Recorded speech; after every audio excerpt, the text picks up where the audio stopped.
좋은 매물은 얼마 안에 팔릴까? 얼마의 기간 안에 팔릴까? 아주 맥시멈이라고 치면 좋은 건물은 안에 무조건 팔려요.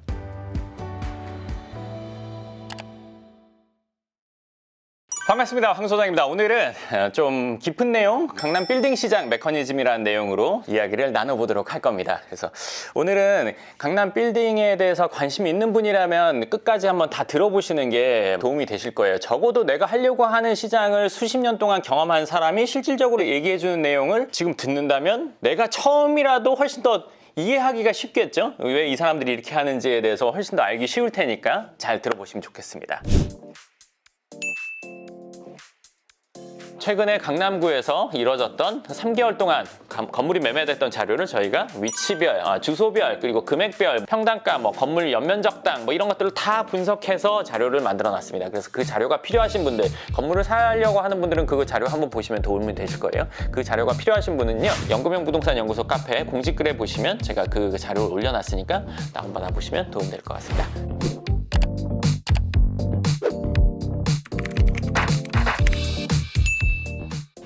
자, 일단 첫 번째로 건물을 사려는 분들의 입장, 그리고 건물을 팔려는 사람의 입장, 그리고 건물을 중간에서 거래하려는 사람의 입장이 다 여기엔 들어가 있으니까 잘 한번 들어보세요. 자, 건물이 매물로 나왔어. 건물이 매물로 나왔는데 좋은 매물은 얼마 안에 팔릴까? 얼마의 기간 안에 팔릴까? 3일 안에는 거래가 되지 않을까 싶어요. 자, 아주 맥시멈이라고 치면 좋은 건물은 가성비가 좋고 정말 이거 인정할 만하다, 괜찮은 건물은 정말 길어도 한 달이에요. 한 달 안에 무조건 팔려요. 괜찮은 건물은. 보통 우리가 짧게 계약된다고 하면 몇십억짜리는 금방 팔리겠지 이렇게 생각하지만 그렇지 않고 몇백억짜리 1000억이 넘어가도 길면 한 달, 3개월 안에 무조건 팔립니다. 그러면 이 말을 뒤집어서 말하면 나온 지 한 달이 넘었다. 가성비 좋은 건물이라고 보기가 어려워요. 3개월이 넘었다. 이건 100% 비싼 건물입니다. 근데 여기서 나온 지라는 게 중요해요. 나온 지의 기준이 뭐냐? 이거 아주 중요합니다. 여기서 내가 말하는 나온 지는 온라인에 나온 지야. 온라인에 올린 지. 근데 그 인터넷 사이트에 올리는 거는 보통 부동산이 가지고 있는데 거래가 안 됐을 때 최종적으로 하는 거 아니에요? 맞아. 맞는데 일단 내놓은 지라는 기준을 보면 주인이 부동산에 내놓은 것도 내놓은 거. 근데 이 내놓은 거를 이 부동산이 만약에 능력이 없다면, 이 부동산이 이 건물 살 여건을 갖춘 사람을 몇 명 모른다면, 거의 아는 사람이 없다면 이 사람 바로 올릴 수밖에 없겠지. 그러면 이 사람이 능력이 없는데 어떤 건물주가 이 사람한테 자기 건물을 내놓겠어? 라고 생각할 수도 있어. 네. 근데 그거는 전혀 다른 얘기야. 그래서 오늘 부동산 메커니즘을 얘기를 하는 거야. 부동산 메커니즘은 이분이 얼마짜리 건물을 이 사람한테 내놓는 이유는 뭐냐? 친하니까요. 친분은 뭐다? 신뢰다. 믿음이 있어야 내놔. 그럼 그 믿음은 이 사람이랑 오래 알았냐? 그것도 물론 있을 수 있지만 이 사람이 이 건물을 사줬을 가능성도 크고, 내지는 이 건물을 임대 관리를 도와주고 불편한 일 이 사람이 계속 굳은 일도 해줬을 가능성도 커. 그러면 이 사람은 이 사람을 믿지. 물론 이런 거 배신하고 엉뚱한 데 내놓는 사람도 있어. 근데 그렇지 않고 이 사람한테 그대로 내놓는 사람들도 많아. 이런 부분이 많아. 적지가 않아. 그러니까 구석에 있는 부동산에서 물건을 갖고 있을 때도 있어. 그러면 이 부동산에서는 그 물건을 받았어. 이 물건이 싼지 비싼지는 알아. 그러면 내가 아는 사람 중에 그런 사람이 없어. 그러면 이 사람 어떻게 할까? 여기서는 두 가지야. 두 가지. 이 매물을 온라인에 올리거나, 첫 번째. 두 번째는 나 말고 살 사람을 많이 보유하고 있는 부동산이랑 연결하거나요. 그래서 이거는 이제 공동중개라고 하거든. 그러면 요렇게 하던가 요렇게 하거나요. 근데 첫 번째 안을 선택할까? 두 번째 안을 선택할까? 처음에는 두 번째 안을. 처음에 무조건 두 번째 안을 선택해. 왜냐? 야, 온라인에 올리면 많은 사람들이 보고 빨리 계약이 되지 않겠어? 라고 생각하지만 그게 아닙니다. 자, 부동산은 계약을 하면 그 계약에 따라서 수수료를 받기 때문에 그 집주인한테 직접 물건을 받으려고 하는 부동산들은 늘 있고 지금은 엉망진창일 정도로 많습니다. 그러면 여기서 온라인에 올리면 이 물건을 어디 있는지 찾아가지고 다른 부동산에서 주인들한테 전화를 해요. 우리도 그거 내놔달라고. 요거는 사실 좀 이따 할 얘기인데 조금 이따 더 깊게 해드릴게요. 자, 이 부동산에서는 결국에는 온라인에 올리는 방법보다는 내가 아는 부동산을 통해서 살 사람을 찾아보게 돼. 이게 기본이야. 그리고 그래도 안 되면 온라인에 올리게 된단 말이지. 위험을 무릅쓰고. 내가 말한 나온지라는 거는 온라인에 올린지라고 했어. 네. 자, 그러면 이 사람이 다른 부동산을 통해서도 못 팔았을 때 온라인으로 간다는 거야. 이래저래 다 안 됐어. 그러면 위험을 무릅쓰고 온라인에 올려. 이랬는데 한 달 동안 안 팔렸어.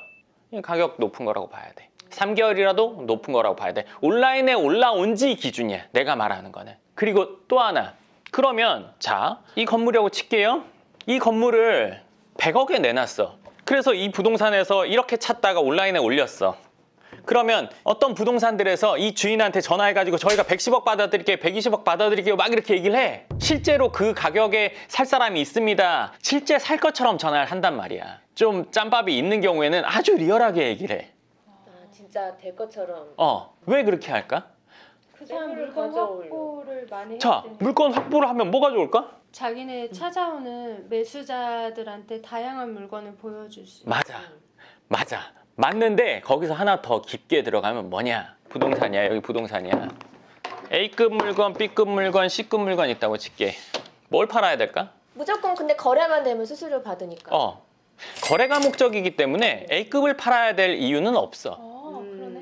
B급, C급이든 D급, E급이든 상관없이 거래가 되는 게 여기에는 좋은 물건이야. 사는 입장에서는 가성비가 있고 이게 미래 가치가 있는 게 사는 사람한테는 좋아.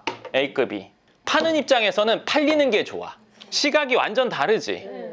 그렇기 때문에 여기는 모든 물건이 좋다고 얘기할 수밖에 없어. 뭔 말인지 알겠지? 네, 뭐 근- 팔면 되니까. 근데 왜 가격이 아예 높아버리는 물건을 보유하려고 할까? 그거는 뭐냐면 자, 우리가 어디 식당을 갔다고 칠게. 식당에 보면 생뚱맞게 비싼 메뉴가 하나씩 있는 데가 있어. 근데 그런 식당이 대부분 비싼 식당이야. 그러면 뭐 1인분에 3만 원 했는데 위에 보니까 15만 원짜리가 있어. 15만 원짜리 보고 3만 원짜리 보면 싼 거 같아. 이건 먹어야 될 것 같잖아. 비교 평가하는 거야. 예를 들면 A, B, C, D라는 물건이 있어. 그러면 하나만 보여줄 수 없으니까 확보하는 것도 있지. 두 번째, 예를 들어서 이 조건인데 120억, 요거는 110억, 요거는 100억. 그래서 이게 좋습니다. 이것도 이것도 다 좋지만 이게 좀 더 좋습니다. 비교 평가의 물건으로 쓰이는 거지. 구색으로 하나 같이. 건물 주 입장에서는 물건을 내놓으면 여러 부동산에서 연락이 와. 더 받아준다고. 곧 살 것처럼. 아까 이제 베테랑일수록 더 리얼하게 얘기한다고 했잖아. 근데 그 말을 하고 계약이 안 돼. 계약이 안 돼.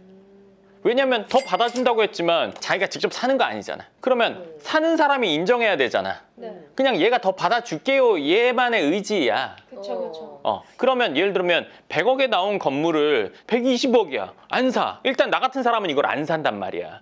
그러면 120억을 인정하는 기준이 느슨한 누군가를 이 사람은 만나야지만 돼. 분명히. 내지는 자기가 알고 있는 손님 중에 그 기준이 높지만 그 기준을 끌어내리는 작업을 해야 돼. 끌어내리는 작업이라는 건 뭐냐면 가성비가 안 좋은 건물들을 계속 보여주는 거야. 이건 이렇게 비싸고 어쩌고저쩌고. 그래서 그게 지난번에 그게 낫습니다. 근데 이 작업을 한번 하면은 무슨 일이 벌어지냐면 이 사람이 계속 시간을 두고 미뤘어. 그러면 이거는 가격 조정이 돼서 예를 들어서 나 같은 사람이 사거나 아니면 다른 누군가가 사겠지. 네. 이제 어떻게 될까? 이 건물을 사려는 사람은 이 사람이 이게 그렇게 좋다고 했는데 이게 팔린 경험을 했어. 팔리는구나. 빨리 사야겠구나. 그러면 이 사람이 그 뒤에 또 이 사람을 조급하게 만들면 그 말에 홀딱 결정을 확 해버리는 경우가 생기는 거지. 자, 근데 이 물건이 정말 괜찮은 물건이었냐는 별다른 얘기야. 이 사람이 괜찮다고 했지만 괜찮아서 나간 거인 경우는 극히 드물어. 왜? 아까 말한 것처럼 나온 지 한 달 안에 소진이 돼. 괜찮은 거는. 대부분 나와서 기다리고 있는 거는 괜찮은 가격은 이미 아니야. 자, 그리고 우리가 보통 아파트는 층, 향동 이거 크기에 따라서 거의 비슷한 가격 이거 다 알잖아. 네. 건물은 몰라. 그러면 건물도 정말 아파트처럼 투명하게 건물 주인들이 다 올리는 사이트, 살려는 사람들이 다 살려는 사이트가 있으면 이런 일이 안 벌어질 수 있겠지. 그런 일은 있기가 매우 힘들 것 같아. 왜요? 왜냐면 생각해봐. 주식은 공개돼 있어. 오르고 내리는 거 시시각각으로 알 수 있어. 네. 부동산은 안 그래. 왜? 주식은 한 주에 비싸봐야 돈백 뭐 2, 300 하지. 한 주씩 살 수 있지. 건물 얼마야? 금액 차이가 확 나지.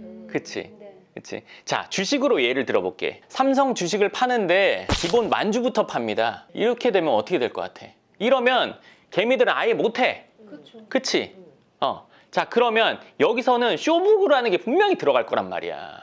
그럼 만주에 얼마면 내가 10만 주 살 테니까 얼마 해주세요. 야, 나는 그럼 50만 주인데 뭐 얼마 받고 싶어. 따로 이 거래가 분명히 들어갈 거란 말이야. 주식시장은 한 주, 두 주 살 수 있기 때문에 증권사에서 수수료만 받잖아. 네. 부동산은 이 금액이 높기 때문에 그렇게 투명한 그런 시장이 되기가 애저녁에 어려워. 투명이라는 게 있을 수도 없고. 왜냐면 이거 다 사람 마음이거든. 건물이 나와서 부동산에 가서 부동산을 통해서 팔리고 그리고 거래하는 과정에서 일어난 일에 대한 전체 과정을 얘기를 한 거예요. 강남 빌딩 시장의 메커니즘. 그러면은 지금 시장이 중개인을 신뢰를 못하는 시장으로 이제 바뀐 거잖아요. 꼭 그렇게 볼 수만은 없고 이제 중개인을 신뢰하고 안 하고는 이거는 사실은 애저녁의 문제가 안 돼. 그 이슈가 아니야. 그러면은 매수자의 입장에서는 그냥 중개인이 얘기하는 그 정보만 보고 판단을. 잘 생각해 보세요. 우리가 100만 원짜리 가방 산다고 칠게요. 100만 원짜리. 이거 매장 가서 바로 삽니까? 매장 갔더니 직원이 말을 잘해. 이거 하나밖에 안 남았다. 최고 유행이다. 오늘 팔리면 없다. 이따 누가 예약 걸어놔서 그 사람 오기 전에 사야 된다. 믿어? 애저녁에 그 사람 말을 100% 신뢰하지 않는단 말이야. 100% 신뢰하면 바로 사지. 근데 신뢰해서 사는 게 아니라 내가 사고 싶어서 사는 거잖아. 그치? 그러면 중요한 거는 내가 사고 싶냐 안 사고 싶냐야. 그리고 또 하나는 이 사람 말이 진짜인지 아닌지 확인해 본다는 거잖아. 그럼 진짜라고 판단이 됐을 때는 사는 거고 그렇지 않다고 판단했을 때는 안 사는 거잖아. 그리고 100만 원짜리 가방을 하나 살 때도 지나가다 바로 안 사. 사고 싶었던 거면 이라는 거는 이미 그전부터 봐왔다는 거야. 온라인으로 사면 얼마고 나가서 사면 얼마고 이거를 알아봤다는 얘기잖아. 알아봤다는 얘기는 내가 그게 온라인에서 이거 89만 원이고 오프라인에서 100만 원인데 오프라인 가볼까? 예를 들어서 갔어. 근데 100만 원에 저희 매장에서만 서비스로 10만 원짜리 더 준다. 그럼 사지. 온라인 가격 89만 원까지 받는데 여기서 100만 원짜리에 플러스 10만 원짜리 준다면 100만 원에 110만 원짜리 산다는 거잖아. 그럼 도찐개친이잖아. 살 수 있지. 이미 알고 있으니까. 근데 89만 원이 온라인 최저가야. 근데 어느 날 할인해가지고 83만 원을 판대. 바로 구매지. 왜? 이 물건의 정확한 가격을 알고 있으니까. 내가 이 사람이 아니라 내가야. 물건을 보여주고 어쩌고 저쩌고 내가 그 물건에 대한 정확한 안목이 있으면 하는 거야. 판단이 쓰면 하는 거지 이 사람 말을 믿고 안 믿고의 관점이 아니라 내가 그거를 볼 수 있는 눈이 있냐 없냐가 첫 번째야. 그래서 부동산 발품, 뭐 안목 이런 거. 네. 그럼 생각해봐. 100만 원짜리 우리가 뭘 살 때도 고민하고 알아보고 검색하고 친구들한테 물어보고 괜찮냐 후기 찾아보고 별짓 다 하지. 근데 건물 살 때는 하라는 봐. 근데 건물은 이걸로 안 되거든. 나다녀야 돼. 실제로 봐야 돼. 그렇지 않고 안목이 길러질 수가 없거든. 일단은 그러면은 진짜 내 기준이 바로 서고 내 안목을 키우는 게 우선. 그럼요. 그게 가장 좋습니다. 내지는 그걸 많이 해보아서 안목이 있는 사람한테 물어보는 게, 주위에 그런 사람이 있으면 찾아서 물어보는 게, 자기가 없으면 물어봐야 되겠죠. 두 가지 방법을 써봐야 되겠죠. 아시는 분은 아시겠지만 저희 연구명 부동산 연구소 카페에 보시면 매매 거래 자료랑 임대료 자료 그거 이제 올라와 있으니까 그거 보시면 또 도움이 더 되실 겁니다. 그럼 오늘 어떻게 보면 좀 깊은 얘기, 좀 길게 얘기했지만 실제로 알고 계시면 훨씬 더 강남 빌딩 시장의 메커니즘에 대해서 객관적으로 판단할 수 있는 시간이 되셨을 겁니다. 네, 그럼 오늘 이야기는 여기까지 하겠습니다. 감사합니다.